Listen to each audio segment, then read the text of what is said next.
ibihe byiza kuri buri mwese muri kumwe natwe muri ano masaha mbahaye ikaze mu kiganiro cyacu ubunyafurika mbifuza kugira ibihe byiza ndetse no kubaho mutaganya. Nitwa Uwiringiyimana Patience. Ikiganiro cy'uyu munsi tugiye kuganira ku buvuzi bushingiye ku bumenyi gakondo bwa Afurika. Turaza kurebera hamwe ugushoboka kwabyo ndetse n'icyuho gishobora kuba gihari cyangwa se icyo kwishimira gihari.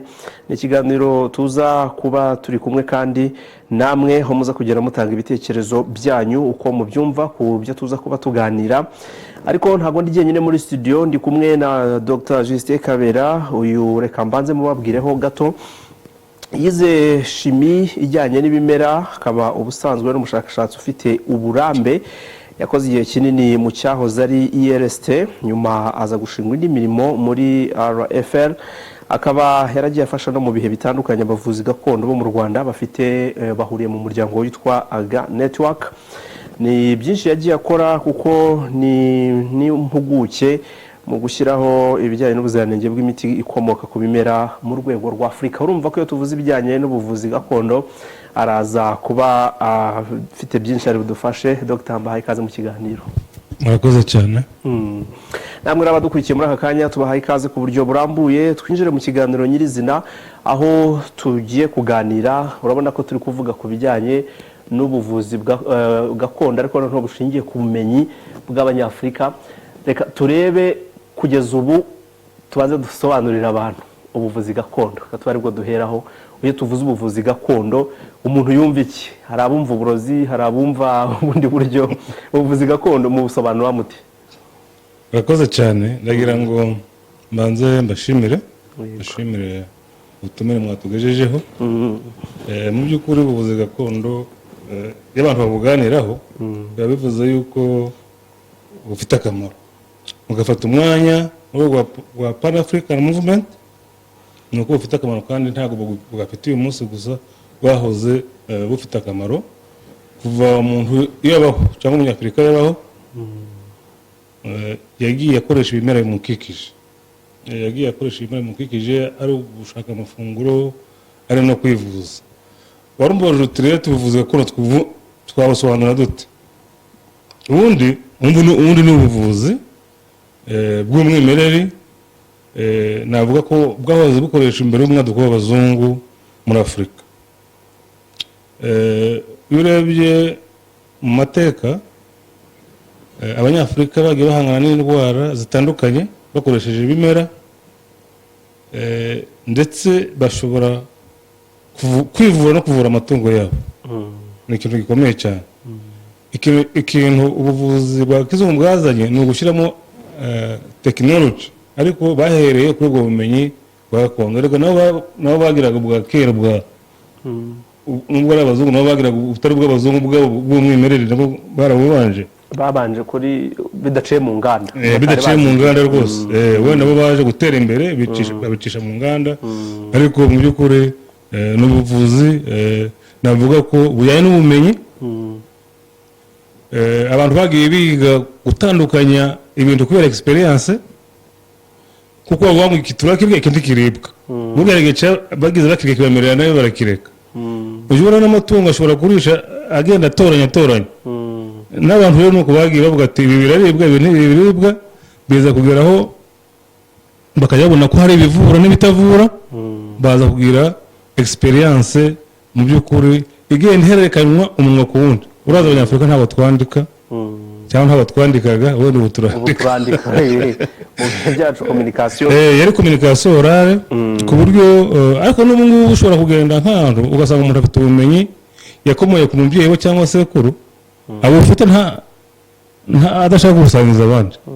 Ariko umuntu yavuga ko ari uko ubuvuzi gakondo ari ubumenyi bugamije kuvura, burimo imigenzo n'imigenzereze. Ubundi wese n'ubusobanura neza. Ariko hari n'abakoresha imigenzo, hari n'abakoresha ibintu nakwita spiritualite. Ariko akenshi ubuvuzi gakondo dushaka kubuvuga mu rwego rwacu ni ugushingiye ku bimera, kandi usanga 70% aho ni ugushingiye ku bimera. Ibindi n'ibindi bijyanye n'ibintu tutashobora gusobanura. ariko ubwo iyo tuvuga ubuvuzi gakondo aha ngaha twe turavuga ku bushingiye ku bimera ariko hari n'ibindi bimeze nk'amashengesho. tutarinjira ku mpamvu turi kubiganiraho uyu munsi, hari aho uvuze ngo bishingira kuri spirituel, ni ukuvuga ngo ni mu myizerere. Abantu benshi kuri ubu babihuza, urumva ko iyo ufashe ibimera ukafata n'ibyo bijyanye n'imyemerere ukabihuza, ngo haba harimo amagambo bavuga, hari benshi bavuga ko ari uburozi, ni uburozi kuroga. Ndabyumva ubundi mu rwego rwa siyanse uburozi ni iki? Uburozi n'imiti yo muri farumasi ni uburozi. Sinzi niba wari ubizi. Nabwo ni uburozi rero. Nayo ishobora kukwica. Ushobora kukwica kubera warengeje doze, ushobora kukwica kubera cyangwa ikakwangiza kubera wanyoye utanarwaye. Mu rwego rwacu rero rw'ubuvuzi gakondo mu by'ukuri dushingiye ntabwo ubuvuzi gakondo ntabwo ari uburozi, ariko bushobora no kuroga bitewe n'icyo ubukoresheje. Umuntu ashobora kukugirira nawe akaguhumanya. Nubwo nagiye mvuga ku bimera, ibimera byose ntabwo habiribwa n'ibitaribwa. Umuntu ashobora kuguha nk'icyatsi kitaribwa akaba yaguhumanya, akaba yarakuroza. Urabyumva? Biterwa rero n'uwo nguwo ugiye gukoresha icyo kimwe icyo agamije. Iyo agamije kukuvura arakuvura, ariko yaba ashaka no kugirira nabi yakugirira nabi. N'umuzungu nawe yabikora. Njya numva na Rudahigwa umwe siko bamuvuye bagiye kumuvura birangira agize ate atabarutse. Harimo abavuga yuko buriya abantu bavura nk'ubwo burozi ngo nabo baba bashobora kuba ari baroga. Umuntu uvura indwara burya nawe ngo aba yayiteza. Umuntu uvura indwara sibyo mu by'ukuri n'abaganga ba kizungu azi icyakwica n'icyagukiza. Ahitamo rwose afite ubushobozi bwo ati hari n'abajya batera ubwo yateye urushinge rw'amazi, kuko urushinge rw'amazi rwakwica. Ni ukuvuga ngo buri muntu wese ufite ubwo bumenyi azi icyakwangiriza n'ikitakwangiriza, haba mu bazungu cyangwa haba no mu banyafurika. Uyu munsi rero turi kuganira nk'abakomureds ba Pan African Movement ishami ry'u Rwanda. Ikiganiro ni icya Pan African Movement ishami ry'u Rwanda. Turimo turarebera hamwe noneho uburyo dushaka ibisubizo by'ibibazo bitwugarije muri Afurika. Kugeza uyu munsi kuba tudakoresha ubuvuzi gakondo cyane, cyangwa kuba dufite ubuvuzi bwa kizungu buri kugenda bukora wenda bukaganza cyane n'ubwa gakondo muri Afurika, ni ikibazo. Ubibonamo ikibazo cyane kuko mu by'ukuri njye nagiye ahantu henshi cyane cyane ku mugabane wa Aziya, nabo gakondo barayiturusha, ariko bashoboye kubihuza n'iterambere. Ahantu twigaga wasangaga ari ibitaro bya kizungu n'ibya gakondo birabangikanye, biruzuzanya. Ugasanga uyu murwayi bakaba bavuga ati wowe uravurwa n'ibya kizungu, niba bisaba kubaga, niba bisaba tuvuge nka malariya, ubu hari ibinini byateye ku buryo ahantu ufite za kwaritemu si ngombwa uje kwahira ibyatsi, ariko hari ahantu bashobora kuvura malariya bakoresheje ibimera kubera iyo kwaritemu ndahari. Iriya rero mu rwego rwo mu Bushinwa hari icyatsi cyitwa Artemisia mujya mucyumva? N'ubwo na rwacyumva. Ahubwo njya mbona abantu bamamaza imiti ngo yo mu Bushinwa ngo bikoze mu bimera ngo byo mu Bushinwa. Aba ngabo nabo no kubitondera akora n'akajagari, nabo turaza kubigaruka kuko buriya n'abacuruzi ntabwo babyize, bishakira amafaranga. Harimo akajagari nako tuzabugaruka.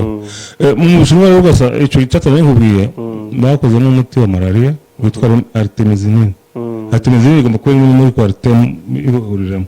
Urumva hari imiti myinshi ikomoka ku bimera iri muri farumasi, ndetse bavuga ko 70% y'imiti dusanga muri farumasi ikomoka ku bimera.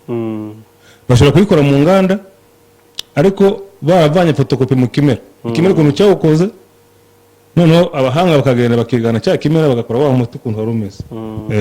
Babita produit synthetique. Ni ngombwa ngo bagiye mu nganda barabikoze, ariko biganye ikimera. Ibimera rero ni ibintu byo kubungabunga.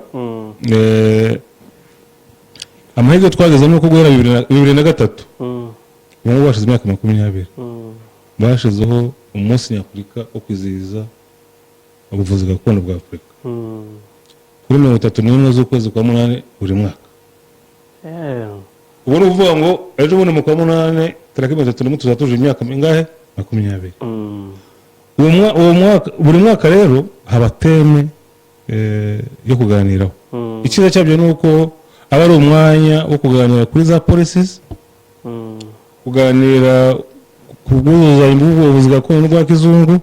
Urabona ikintu twagihariye uyu munsi naba ari ukugira ngo kibungabunge n'ibibazo gifite tukabigarukaho. aho urumva wari utanze nk'urugero rwo mu Bushinwa uburyo babigenzamo, ariko kesi yo muri Afurika ntabwo umbwiye uburyo ari imbogamizi. Turabona impfu nyinshi ziterwa n'uko tudakoresha ubuvuzi bwa gakondo. Icya mbere muri Afurika ikibazo dufite, ubuvuzi ahandi bwa gakondo bugira amateka bugenga, twebwe dukorera mu kajagari. Iyo byo bavuze gakondo bana kugira ngo ni aga network ni abantu barenze 4,000, nabo rero abantu barenze 4,000 batagira amateka bagenga. Buri muntu akabyugira ku Isango Star akaza akabwira ngo ibintu byose barabivura, imvura indwara zose akabivuga akigendera. Ni akajagari. Ubwo nuvuga ngo turacyafite akazi, ariko tumaze gutera imbere kubera mu rwego rw'u Rwanda aho tumaze kugira polisi izakurikirana amategeko, ariko polisi yarasohotse. Ariko ahandi bamaze kudutanga, nko muri Ghana aho bageze kure. Muri Ghana hari ibihugu bimaze kudutanga ku buryo no mu minsi iri imbere tujya tugura imiti ivuye iwabo. Kuko mu rwego rwa Afurika turashyiraho amabwiriza cyangwa se n'imirongo bagomba bose kugenderaho mu rwego rwa Afurika ngo bakore ibintu bisa bifite standard, kandi bafite uburenganzira bwo kuzagera gute kuzajya babicuruza muri Afurika, muri free trade African, bwa buryo bwo gucuruza mu cyane imipaka. Urebo bari kwihuta. Natwe rero tugize mu mategeko agenga ubuvuzi bigaca akajagari, abashakashatsi turahari, n'abavuzi gakondo barahari, n'impuguke zirahari zitandukanye mu buvuzi bwemewe na OMS, sinzi niba ubizi. Bikajya ku murongo, kuko kuva icyo gihe bashyiraho uwo munsi wa Nyafurika bakubwira ngo ibihugu bigire bite bitekereza ukuntu byashyira amategeko agenga ubwo buvuzi, ndetse turebe n'uko twashyiramo na tekinoloji, innovation. Abashakashatsi dukora imiti ivuye ku bimera imere nk'imiti musanzwe mubona nk'uko n'abandi babigenza. Aho rero muri Afurika tuраcyafite ikibazo mu by'ukuri gishingiye ku mategeko cyane cyane, naho ubundi ababizi barabizi, kandi cyo gituma nababwira ngo mu rwego rwa ARSO ni African Organization for Standardization, n'uriya muryango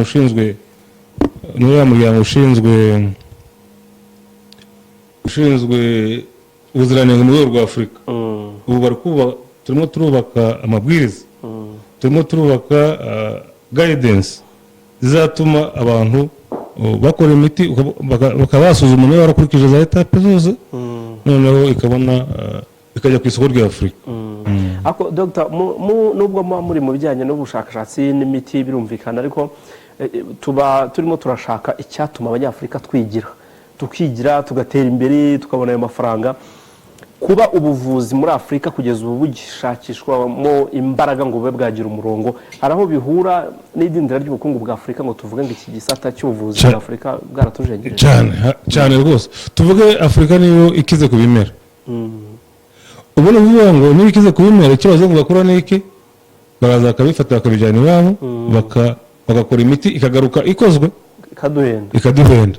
Rero kugira ngo dushobore kwihaza mu rwego rwa Afurika, nuko iyo miti tuyihinga hano iwacu tuyibungabunga, tugashyiraho n'inganda zo kuyiprocesinga, ku buryo imiti ari ibimera iboneka hano mu Rwanda cyangwa muri Afurika, ngo tuvuge mu rwego rwa Afurika, n'inganda zikaba muri Afurika, ku buryo bitanga akazi, bikinjiza, bituma bwa bukungu twashakaga mu buvuzi bwiyongera, kandi ubuvuzi gakondo bubifitemo uruhare. Ibimera rero ni ikintu gikomeye, mu by'ukuri ntabwo bari bakwiye kujya babijyana iwabo ngo bagaruke batuzanira imiti yarangiye twakabaye tubikorera hano. Nta nubwo ari n'imiti gusa, ibintu byinshi dushobora gukorera muri Afurika. Dufite raw material, nitwe bakungu ba mbere kuri iby'ibanze, tukaba dukwiye kujya dukorera imiti aha, noneho ahubwo twayijyana iwabo ariko twayikoreye aha ngaha. Kuki bidakorwa? Kuki inzego z'ubuyobozi zifite ubuzima mu nshingano muri Afurika badashyiramo izo mbaraga ngo izo nganda zikora imiti y'ibimera bimerewe hano mu Rwanda no muri Afurika muri rusange bikorera? Nibyo umuntu wese yanabyibaza, ariko buri abanyafurika bajya bagira izindi priority, bakumva ko bazabaho imiti bayivana hanze, kandi imiti bayivanye hanze mu by'ukuri hari abantu bamwe na bamwe babyungukiraho. niba ari amasoko bagafite abantu basapurayinga, uwo muntu uri muri iyo cano ntabwo afite inyungu ko imiti ikorerwa hano mu gihugu. ni ukuvuga ngo bisaba umuntu ureba kure. urabona ko ngo tugiye kujya dukora za vaccine inkingo. ni ukuvuga ngo uwo muntu wabitegereje arebye n'ibindi rero nk'uko nguko mu by'ukuri hari byinshi bitewe na za urwego rwa polisi bitewe na za priorite z'igihugu, ariko akenshi usanga mu by'ukuri baha agaciro ko bavana ibintu hasi kuruta uko bikorera aha ngaha. ubwo buriya ntibishobora kuba biri mu problème za mentalite n'imitekerereze cyane. urakoze no kubinyibutsa. ubundi abanyafurika iyo basirimutse nyine manza aribyo ariko bashaka bavuga, iyo basirimutse ibyo iwanyu ntubyikoze. ugura umuti w'aha ngaho kumva wose ntubyikoza hehe n'umuravuga. nicyo kibazo, tugana dusirimuka iby'iwacu tukajya mu by'abandi nabyo tukabijyamo nabi, ariko kandi iby'iwacu ari umwimerere. rero bisaba rero ngo mentalite yacu ibe nk'abanyanzira mbese dusirimuke ariko turi mu byacu. mu by'ukuri ugeze mu Buhindi cyangwa mu Bushinwa cyangwa muri Japan birashimishije kubona ko bateye imbere kandi imico y'abagakondo ntabwo bigeze batandukana nayo, ari ubuvuzi ari mu rugendo rw'ubushakashatsi mukora uko biri kose ntimubura guhuza abagize success n'abakirimo gushakisha. ubwo ndi kuvuga muri Afurika uburyo turwana uru rugamba, ariko kenshi twumva bavuga ngo yananiwe ngo kwivuza ngo ari gushaka kujya kwivuza mu Buhinde. mu Buhinde habaye mu Buhinde ku buryo indwara zikomeye zijya mu Buhinde. kubera iki bagirira success tubigireho iki twe nk'abanyafurika? mu by'ukuri akenshi bagiye mu Buhinde baba bagiye mu buvuzi bwa kizungu buhambaye. ikindi ubuvuzi bwa gakondo ntabwo bwavura byose, ubundi bugomba kuzuzanya n'ubwa gakondo. kizungu igomba kuzuzanya, ahandi ni kubijya bigenda kuko ntabwo hari n'indwara kizungu itavura zikavurwa na gakondo. rero bisaba politiki yo kuzuzanya, ariko ntugura n'umuganga wa kizungu akohereze kwa gakondo. nuko uba nawe ukora ibintu bifatika byemewe byujuje ibisabwa. aho rero usanga muri ibyo bihugu twavuga by'Ubuhinde na Japan na heno mu Bushinwa, mu by'ukuri ubuvuzi bwa gakondo ufite amategeko bwagiyemo tekinoloji ku buryo kujyayo ntabwo ari ikintu cy'ipfuno. ntabwo ari ikintu cy'ipfuno, ngo ni fiyerite ko nabo ubwabo n'iyo abazungu bataza bashoboraga kwibesha mu rwego rw'ubuvuzi. se buriya bo batekereje ko bagomba guhuza ubuvuzi bwa gakondo. iyo mukoze ubushakashatsi musanga barimo bakemura ikihe kibazo? ni uko banze ibyo hanze, banze kurekura, ni uko batakoronejwe, ubundi kubera iki bo babishobora twe bikanga? ariko no kuba twarakoronejwe nabyo ni ikindi kibazo. uzwa gukoroniza gukoroniza no mu muti bagukoroniza ukumva nyine utambaye karavati utabari urasirimuka urasa neza bate wawe munyaburayi cyangwa yabaye umuzungu neza neza umuzungu. ugasanga rero mu by'ukuri twebwe mu rwego rwa Afurika dushoboye guhindura imitekerereze tukaba turimo ko turi abanyafurika. ibintu byinshi Afurika irakize urabizi, ariko nubwo ikize si twe dufite abakene ba mbere, ntabwo ari mu rwego rw'ubuvuzi gusa. n'ibintu byinshi mu by'ukuri kuba muri aka karere nta treni dufite ishobora kujya ku mazi ya Dar es Salaam igere hano, cyangwa se niba inashatse no kujyaho ugasanga bamwe bananije abandi. uje ubibona mu mentalite cyangwa n'izindi nyungu ugasanga mu by'ukuri umushinga urahari ariko kuwushyira mu bikorwa hajemo ibikwazo byaheze mu mpapuro. ukibaza kubera ko batabona inyungu kimwe. rero turacyafite ikibazo cya mentalite, ariko nagira ngo Pan African Movement icyo ishinzwe no guhwitura abantu, ikabibutsa inkomoko yabo, ikabibutsa umutungo bafite kamere, ikabibutsa ibintu byinshi, kuko mu by'ukuri abanyafurika barize bafite ubwenge. igihe cyari kigeze ngo bakanguke mu by'ukuri bateze imbere iwabo bashingiye ku by'iwabo. abadukurikiye mushobora kuza kugira uruhare muri iki kiganiro. nimero ya telefone yanditseho kuri screen zanyu, muduhamagare nta problem, muduhamagare. ushobora kuba uri umuvuzi gakondo aho mu rugo cyangwa se aho ukorera, ushobora kuba uri umuntu wivuriza mu bavuzi gakondo, ushobora kuba mbese ufite aho uhuriye n'ubu buryo bwo kwivura mu buryo bwa gakondo. udutelefone tubwire icyo ubona wabivugaho, na problem biremewe. ndacyaganira na Dr. ndamutse umuntu aramutse agize gutya agafata umuravumba ni umuravumba ngiye kwitana n'umubirizi agafata umuravumba cyangwa n'umubirizi akawukora neza akawukoramo nk'agasiro keza ugafungwa ukaba uri pakinze neza tukawucuruza no ku isoko ryo muri Afurika. Icyo gihe twavuga ko ari umuti gakondo cyangwa babyahindutse, nagira ngo abantu bafashe kugira ndabyumva. Urakoze no gutanga urugero rw'umuravumba. Umuravumba twakozemo ibinini muri resita ibinini nubwira yo uzasanga akenshi ugeze bakwereka imiti yakozwe uzasangamo n'ibinini by'umuravumba. Mu by'ukuri iyo ni gakondo iri ameliyore improved sinzi ko nabivuga ariko iteye imbere itakiri mu nuvuga ngo twakoze mu bimera byacu dukozemo ibinini dukozemo siro iyo ni gakondo iteye imbere. Nuvuga ngo kubera muri laboratoire hari byabanje twabanje gusuzuma turangije ibintu byose bisabwa kuko hari icyo bita guidance za OMS dukurikiza. Ubwo iyo ni gakondo iteye imbere improved traditional medicine. Uvuze ati hari ibyo OMS isaba ubundi buriya bisaba iki kugira ngo Afurika bizemerwe ko hari igihe bisaba amazi ku mugani wava ngo kubica amazi. Nuvuga ngo ubwo dufite amahirwe tukaba dufite ikigo cyitwa FDA Rwanda FDA. Ubwo kiriya kigo iyo ukoze umuti utanga dosi hari ibyo bagusaba ibi warabikoze iyo wasanga utarabikoze usubirayo. Uvuga ngo bafite amabwiriza iyo ugiye gutanga umuti hari dosi y'uwerekeza iyo dosi reba mu by'ukuri niba warubarije ibisabwa narengarutse kuri ya mabwiriza ya OMS.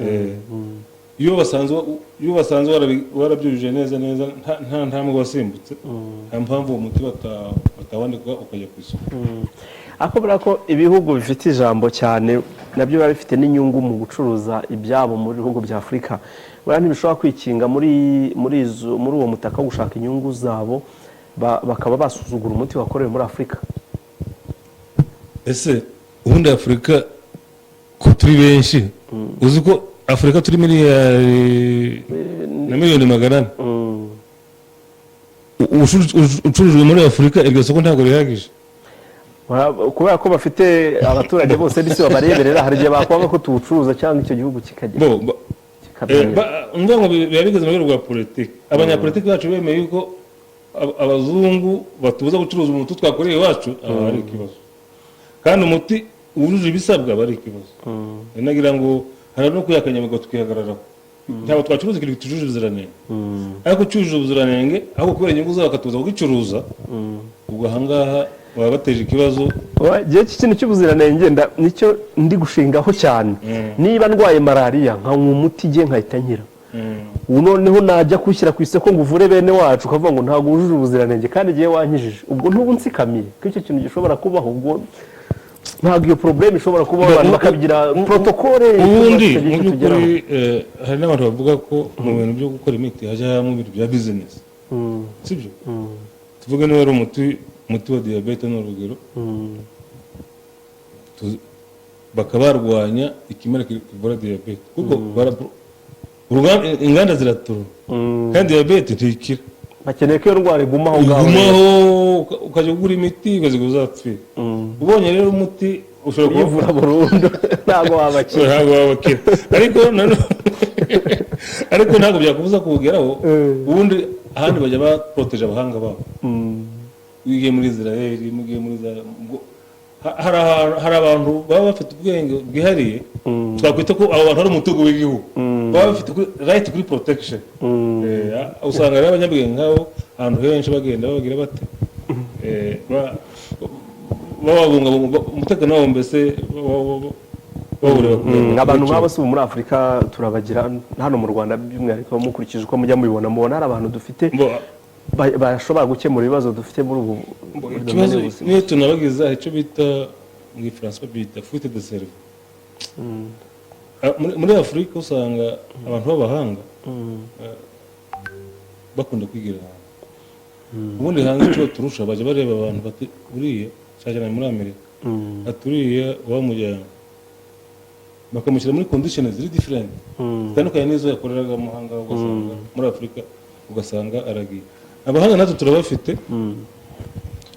bashobora kuba batagaragara kubera environnement politique bakoreramo bashobora kuba bumva bashaka batameze neza bagashaka kwigira hanze ugiye hanze wasanga harimo intiti nyinshi bagenda ntibagaruke kubera nk'iyo bagarutse mbese usanga iyo bagarutse badafite ukuntu bakora ubushakashatsi umusaruro uzarebe n'amafaranga ajya mu bushakashatsi ntabwo aba ari menshi ntabwo aba ari menshi ni make cyane ugasanga ariko nko mu Bushinwa usanga nka leta ayashyira mu bushakashatsi ntabwo yabura kuba nka percentage imwe ya budget y'igihugu yose ku buryo inganda zikorana n'abavuzi gakondo zigakorana n'abarimu ba kaminuza ugasanga ni sheni ku buryo imiti ikorwa abantu bose bafitemo ubumenyi babigizemo uruhare uyu munsi turimo turashaka uburyo twagira Afurika dushaka Afurika nyine iri free yigenga ikora ibyo igomba gukora bipfa kuba bitabangamiye abandi ariko biyiteza imbere ndibuka mu bihe bya covid ikiza hari amakuru ugeze gutangazwa niba ari muri Madagascar niba ari kihe gihugu ntabwo nibuka neza bavuga ngo muri icyo gihugu ngo bavumbuye ngo umuti uvura corona urabyibuka ukuntu byavuzwe cyane ibihugu bitireka reka ntabwo bishoboka bakemangaga Afurika kuki badukemanga kuki batajya bumva yuko natwe ubwacu tukikemanga ndagira ngo ubundi bayaga ngo bigize agateba yorevu abazungu ntabwo bashaka kuduhoza hasi mu by'ukuri covid iza hari abantu bazi bakoresha ibimera bigafasha abantu ba covid njye nigeze muri iyo arasana kubwira ngo African Organization for Standardization bigeze bampa akazi ko gushaka ibimera bishobora gukoreshwa ngo bifashe muri covid nandika icyo bita paper ariko nka covid yabize ni ifata imyanya y'ubuhumekero kandi hari ibimera byinshi bishobora gufasha mu myanya y'ubuhumekero wenda niba utakwijyana kugenda ukaba wajya kwa muganga ariko byageze ute byagufashije rero twebwe icyo tuzira ni ukuzira niba ariko civilisation yatugezeho nyuma simbizi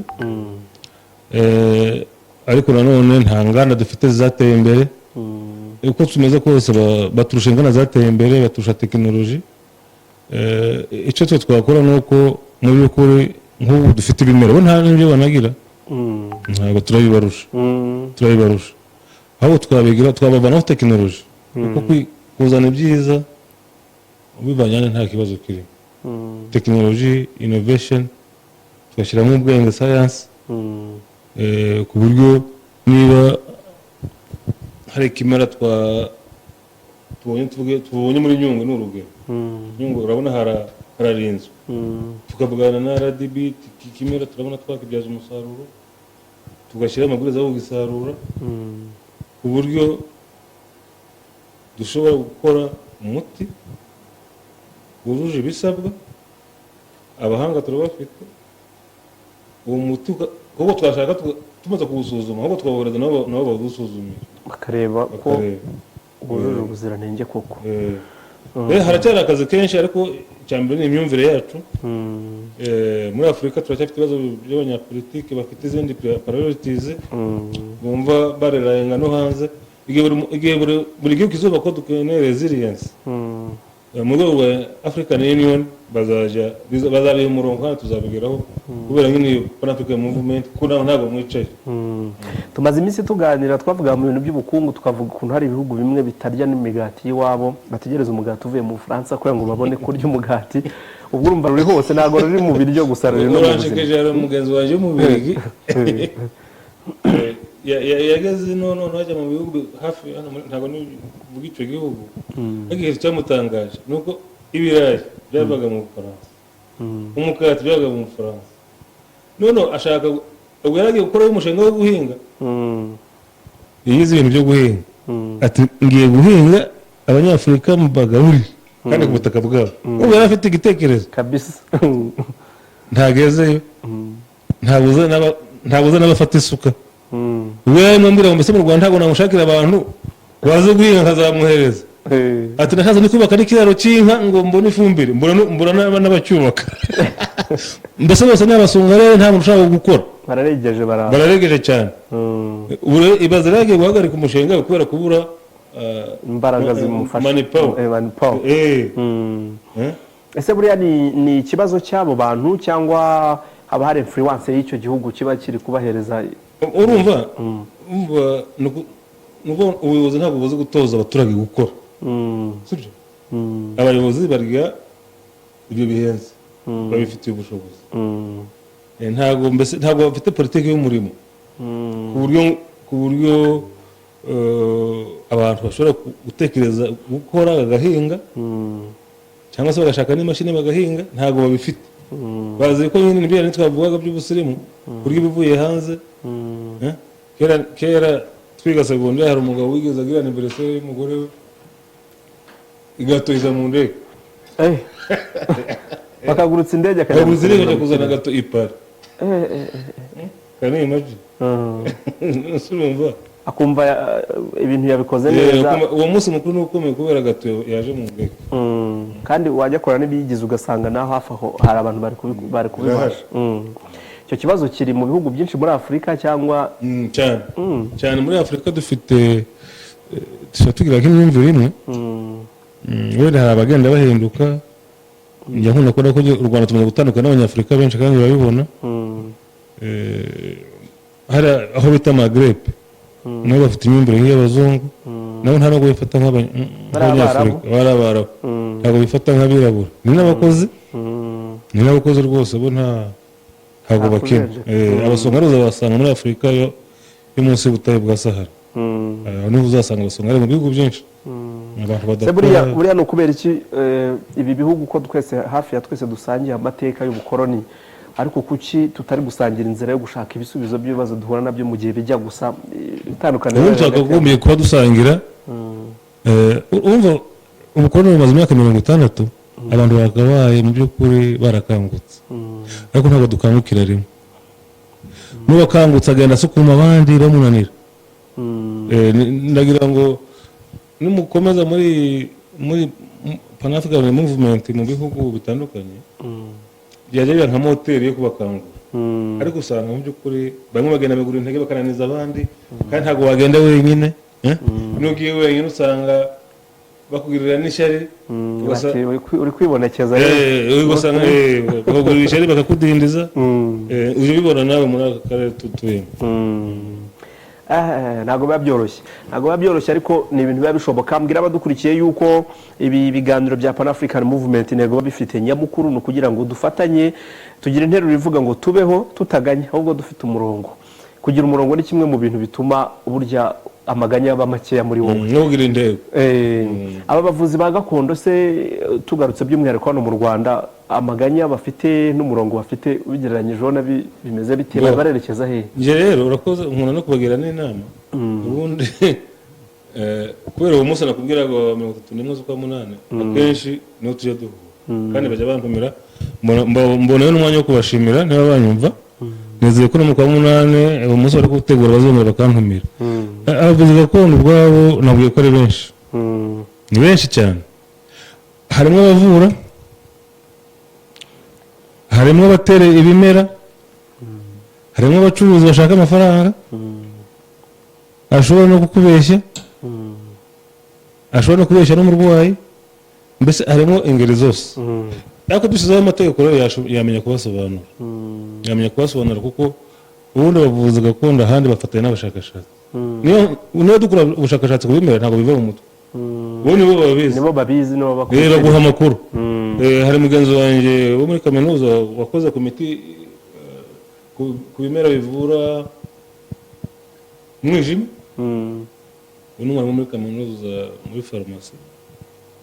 Mu by'ukuri yakoze ubushakashatsi, umuganga wa kizungu wo ku bitaro bya kaminuza akagenda akurikirana abarwayi, bafite n'abandi bavurwa n'imiti y'umwijima isanzwe, ariko yaje gusanga yuko iyo miti ivura. Noneho amaze kubona ko ivura, ubu yagiye kwikoraho dogiteri kugira ngo batabibyiba. Yagiye adefanda teze, umuravumba yawise AB kugira ngo batamenya icyo ari cyo. yenda bahisha ibintu by'ivumburi. Ariko nashaka kubwira rero yuko mu by'ukuri ni ugufatanya n'abashakashatsi. Hari igihe mu bushakashatsi babaguha n'amakuru ugasanga atari nayo, ariko byinshi aba ari byo. Ibyo rero iyo ukomeje muri uwo murongo ntugwa ku muti, kuko iyo nzira niyo bazakubaza ujyanye dosiye y'umuti ati warabikoze.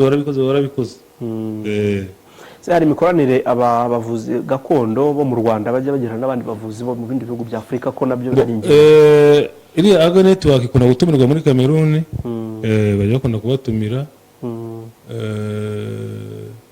Urumva hari ukuntu nawe message bafasha kubahuza n'abandi bakungurana ibitekerezo.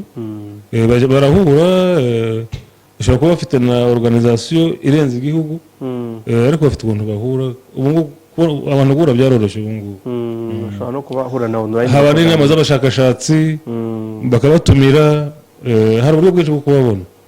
Ahubwo twebwe nk'abangaba usanga nyine barahari, ariko nta kutagira amategeko arayabagenga, arabagenga mu mwuga wabo, biracyari imbogamizi. Ariko ntabwo ari mu Rwanda gusa, n'ahandi henshi. Nahoze nsoma kare muri Afurika ni ibihugu 17 gusa bimaze gushyira amategeko abagenga. Yamaze gusohoka. Twebwe tugeze kuri polisi yarasohotse. Ariko buriya kubona umuntu wize kaminuza arimo aravangavanga imiravumba n'igicuncu n'iki ntago bigayitse mu maso y'abamureba. Bigayitse bavuga bati umuntu wishoye mu bintu by'abantu b'abaturage bari aho. Iyo uri umushakashatsi ntabwo bigayitse. Umushakashatsi aragenda akajya mu cyondo, ibyondo bikagira ahangaha, imvura ikakunyagira. Iyo uri umushakashatsi rwose nta kintu kimwaro kirimo. Aho naganishaga ku kuba abavuzi gakondo aho bagaze kucyugeraho no bambara kote na karavati ukajya gutanga conference habwe buti birana ko zirya n'ino zigera kuri ibi. Aha naganishaga ko kuba dufite abavuzi gakondo wenda bashobora kuba bari urwego rw'imyigire yabo ushobora kuba rutari hejuru, ubusirimu bwabo niko navuga, isuku iki bigashobora kuba byaba impamvu yuko hari abantu basuzugura ubuvuzi gakondo kubera bitewe n'ababukora. Ntihagire unyumva ko mushyize ku rwego rwo hasi turi kuganira ngo turebe ikibazo cyane. Ariko nagira ngo abavuzi gakondo nagira ngo ukuntu bifata, ukuntu bashobora gusuzuguza umurimo wabo kubera nyine ukuntu bifasha. Ariko abavuzi gakondo nagira ngo muri kuri kuva twashyiraho uyu munsi wa Africa Traditional Medicine Day kuva muri 2003 ubundi hibanzwe ku mahugurwa cyane. Ubu buri mwaka hari abantu badufasha guhugura abavuzi gakondo. Muri Nerida yarakomeje kubafasha, INES irabafasha, ya komisiyo y'igihugu ya UNESCO n'abantu twa dukunda guhurira hamwe buri mwaka tugakora amahugurwa y'abavuzi gakondo ku buryo ni ibintu bihoraho. Iyo bageze tukabahugura mu by'ukuri bagenda batandukana uko bahora bameze na mbere. Ikindi kubera nyine ari ibintu byo mu giturage usanga wenda batazi no kubitegura isuku wenda ikemangwa, ariko politiki isuku muri rusange ntaho idakora, cyane cyane no mu miti barahugurwa ku buryo kandi guhurwa nk'ibi bihoraho. Buri mwaka tufatanya n'amaze kubwira ku buryo ushaka kumva, ushaka gukora ku murongo nk'uwo w'isuku bose biba bihari, abafite inyigisho zihagije. Ikibazo kiracyari ku mategeko gusa agenga uwo mwuga. Donc biri kugenda bigira impinduka, hari impinduka ziri kugenda ziba rwose. Ubu rero hari abantu benshi bavuga bati kuba umuntu yajya mu ubundi gushingira ku ngero z'ibyo nagiye mbona, hari nk'abavuzi tubona hano mu Rwanda bavuga ko ari abavuzi gakondo wasanga yarize ukabona bitangaje abantu. Hari nk'uwo njya mbona umwe w'imisatsi rutanga rw'amaboko ni lisansi, yavuze yuko yizara, abantu bavuga bati bibaho se ko umuntu wizera ajya muri biriya. Iyo mitekerereze yo buriya rero none se uvuga bize niba bikora neza. Njye nta nubwo ari ugusa uvuze, hari benshi baba lisansi bari muri uyu mwuga nibyo bose. Ndaba benshi bize, hari abize santé publique, hari aba infirmiere, hari abize chemistry nkanje, harimo abantu bize hari n'ababizi kubera babikomeye ku babyeyi ndetse babandi abizi akaro bagenda bafataho ubumenyi bumwe na bumwe. Ubu ngubu usanga abarimo barize ariko mu Banyarwanda barize cyane. Se nk'umuntu bikomora ku babyeyi buriya abahari muri iki gihugu cyangwa se no muri Afurika muri rusange ubona inzego z'ubuzima zababyaza umusaruro gute? Ababikomora ku babyeyi cyane ahubwo harigihe nk'umubyeyi abashaka no kubitanga akabura n'uwo biha. Yagize ngo babigira ubwiro kabihisha yari umwana we akamenya akabona ashaje ageze mu zabukuru arabimuha. Kuko nanjye mama yansigiye umuti. uba ari umuti ntabwo njya mvura ariko ndawuzi. Umuti uvura ingabya ni akantu byarya ni twa tuntu umuntu usanga mu by'ukuri ubu ngubu kubera byanditswe biga by'ubusirimu ugasanga nk'umubyeyi ufite ubushake ubona njye ntabwo yabimba ariko umwana we araba ashaka kubiha ugasanga ntabwo abishaka. Ariko nanone hari abo dufite bashaka kubiduha twebwe abashakashatsi. Urabyumva? Hari abasaza rwose nambashimire baje bifuza ko bidusangiza. Nibo barabyifuza cyangwa murabifuza? Hari umusaza witwa Musawa w'inyamata mbonewe no kumusuhuza n'inshuti yanjye. Ubu ngubu nize kuri kubyandika nkazabiduhe. Abafite ibitabo arandika ni umusaza mwiza cyane ufite ubumenyi mu bimera ariko bashaka kubisangiza no kubisiga. Ariko hari n'abandi utamubanaho iryo banga akavuga ati ibi ni iby'umuryango wacu. Ni iby'umuryango wacu. Ni za cyane ziba zigihari urumva zagenda zishira muri zagenda zishira niyo pan-africanist bazagenda bisangiza abandi. Nibyo ese buriya umuntu tukiri aho hari n'amategeko yasohotse kandi n'u Rwanda rwayasinyeho ko niba umuvuzi gakondo ampaye ikimera akivanamo umuti ukomeye amategeko mpuzamahanga ateganya inyungu ko uzasangiza ko watanze amakuru. Ibyo nabyo protocol ntabwo babizi kandi byabaviramo business. Nibyo bita naguye protocol babita ngo benefit sharing. Nta nubwo ari n'umuvuzi gakondo gusa n'igihugu hari ikimera gishoboye kujya hanze kigatanga umuti usobanutse n'igihugu kibyumva. Ayo mategeko rero naguye protocol u Rwanda rwarayasinye mu rwego rw'igihugu sinzi aho bigeze nk'amabwiriza ariko mu by'ukuri ntabwo ushobora gutanga amakuru nk'ayo ngayo y'ikintu gifite akamaro kivura covid ngo hasigaye bamushakashatsi adamara kubera ibyo yagezeho weho wibagirana. Ubu ngubu ntabwo naguye protocol byemera. Nagiye kubaza mu kanya nti umuntu uvura akoresheje ibimera akabihuza n'imyuka spirit kuriya bavuga tufate nk'urugero rwo kugombora urabizi ntabwo bagombora bacecetse. Hari turi abana twajyaga tubisubiramo ariko ntumbaze ngo bye byaravuye he ngo dore ubwungo kugombora kunga uyo muntu wavunitse kugombora amadoro warewe n'inzoka ngo dore ubwungo bwunga imbwa ngo bukunga ihene bukunga iki akajugunye ubundi ngo ugahita ukira. Rero ibyo ngibyo mu by'ukuri abanyafurika barabigira bishobora kuba bafite n'ingufu. Twebwe muri siyansi nk'iyo tubifata nk'amasengesho. N'umuntu ashobora gusengera akambaza Imana ugakira. N'abanyafurika rero ashobora kukuvura akaberekeza n'ayo magambo. Ariko tugomba n'urugo rwa siyansi mu by'ukuri ntabwo tubyemera cyane. Twebwe ni siyansi ikimera kiba gifite ireme kirimo rishobora kuvura. Ariko ibyo warubuze hari n'abo nzi bajya akora igicucu cy'ukuguru kandi abantu bagakira mu by'ukuri nabyo bibaho. Ariko iyo siyansi yo ntabwo twayidevelope cyane ntabwo nzi ko bikora ariko nabigereranya n'iyo spiritualism n'ayo mashengesho. Ubwo nibazaga niba bitaba imbogamizi mu kuba twagirira icyizere ubu buvuzi ku buryo umuntu ajya kubujyamo akagenda afite yihishe ngo atagira umubona ngo nivuje muri buriya buryo. Ntabwo byari imbogamizi kuko mu by'ukuri ubwiye bakaguha ubuvuzi, bakaguha ibyo urya cyangwa ibyo unywa cyangwa ibyo ugira ute, urumva ko uwo muti wahuye n'umubiri wawe, sibyo? rero uwo nguwo ukoresha amagambo cyo kurabona no mu kinyarwanda byo bangora ni ukwatura, jambo rirarema ashobora no kuvuga ati rwose uyu muti ukire ndagukijije.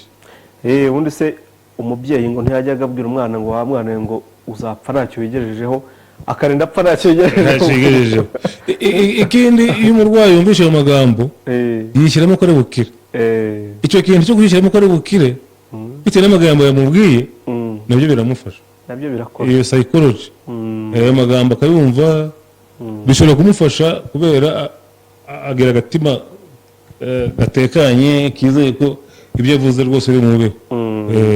Reka twerekere ku musozo noneho utubwire mu ntumbero dufate nka vision y'uru rwego rw'imivurire ishingiye ku buhanga bw'abanyafurika, urabona ari igihe kizagera muri predictions zawe tukavuga tuti abanyafurika turi gukoresha imiti iva muri Afurika cyangwa se no ku isoko ry'isi turi kubona imiti yo muri Afurika ikomoka muri Afurika, nk'uko njya muri farumasi najya kugura umuti bati nguyu ni uwa Europe uragura 4, uyu nguyu ni uwaha ngaha uragura 7, ugasanga ku kavarere kiyongera. Natwe muri Afurika naho igihe kizagera tukavuga ngo nureza Afurika cyane. Mu by'ukuri kuva aho ngiye muri expert mega ibona kubwiraga cya African Organization for Standardization turi mu nzira, kubera ubu batwe abantu bose bafite bahure n'ubuvuzi gakondo ku rwego rwa Afurika baratwegeranije, ubwo turaba expert babo mu bihugu bitandukanye. Buri cyumweru dukora inama, hari ibintu tumazeho imyaka 2 dukora, dushyiraho amabwiriza yo gukora imiti, dushyira bizafasha n'abashakashatsi. Ni ukuvuga ngo twese tugiye kuzakora imiti mu bihugu byacu aho tugendera ku mabwiriza amwe kugira ngo umuti uva muri Ghana uza mu Rwanda ujya muri Ghana ubu uri kuri rwego rumwe. Urumva rero aho niho tugeze. None uwo muti rero ni wari umuti uzaba ufite uvura, bigaragara ko uvura. Niba umurwayi ari Burayi muri Amerika se ntazawukenera, nyibukije ikintu kera nkiri muri RST twari dufite umuti witwa Rusendina, ni umuti bakora mu rusenda uvura za rubagimpande. Hari umugabo rero waje asanga tutayifite, avuye muri Amerika aje kureba uwo muti asanga tutawuproduce, ariko niho mbese muri stock ya budahari kandi afite ubwiye. Ati rwose ndababaye, yaje twaragiye mu bintu bya peteroli, wigeze mu dukora peteroli y'amavuta amazutu ariho twashyizeho imbaraga. Arabara ati kugura mve muri Amerika, umukecuru wanjye rero wagemara uwo muti waramufashaga, none ndaje ndabuvuze. Ati rwose ngomba kubarega ku mukuru w'igihugu. Rero aho ngaho umukecuru yabaga muri Amerika, abaturage bazi ko umuti wakoraga, bose kubera iki ko nabo barwara rubagimpande ko hari imbeho nyinshi, ubwo se uwo muti ntibari kubonetse ko aho ngaho si urugero n'urugero bizambuka yo bizageraho. Ukuboko kw'abanyaburayi n'abo banyamerika muzagukizwa n'ikintu mutangira kuvura abarwayi babo muri gufata. Dushaka tuba tuvura abacu bariyo, abanyafurika bariyo. Niba babona abanyafurika bakize, rega babonye bakize kubera iki se batafata imiti yabo. Ese ubona uko kuboko kwabo ko burya abantu bose bashaka inyungu gushobora kuba kwareka kwivanga cyane ari bandi babigizemo uruhare? Iyi ntambara y'inyungu rero izahoraho pe. Inyungu buri gihugu kiba gifite inyungu zacyo, buri organization ishaka inyungu zacyo, ariko nawe ugomba kwibona muri urugamba rwo gushaka inyungu. Nawe ntuburemo, iyo bemeje ko hari nawe rwose ukabona urimo mugahangana nawe urimo, udahari ntucike intege.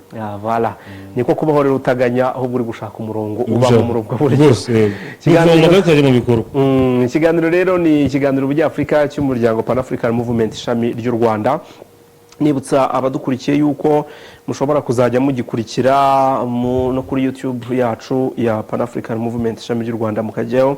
Hari n'abantu bashaka kuba abanyamuryango wa Pan African Movement hano mu Rwanda, aho ushobora kwiyandikisha unyuze kuri wa eshatu akadomo pam Rwanda akadomo rwa, urajyayo ukabona ni ukubana natwe. Icyo dusaba ni uko ubana natwe muri uyu murongo kujya kuramaganya tugashaka ibisubizo nibwo buryo bwiza. Dr. rero ndagushimiye cyane, amasaha twagenewe ndabona ageze, reka dusoreze ahangaha.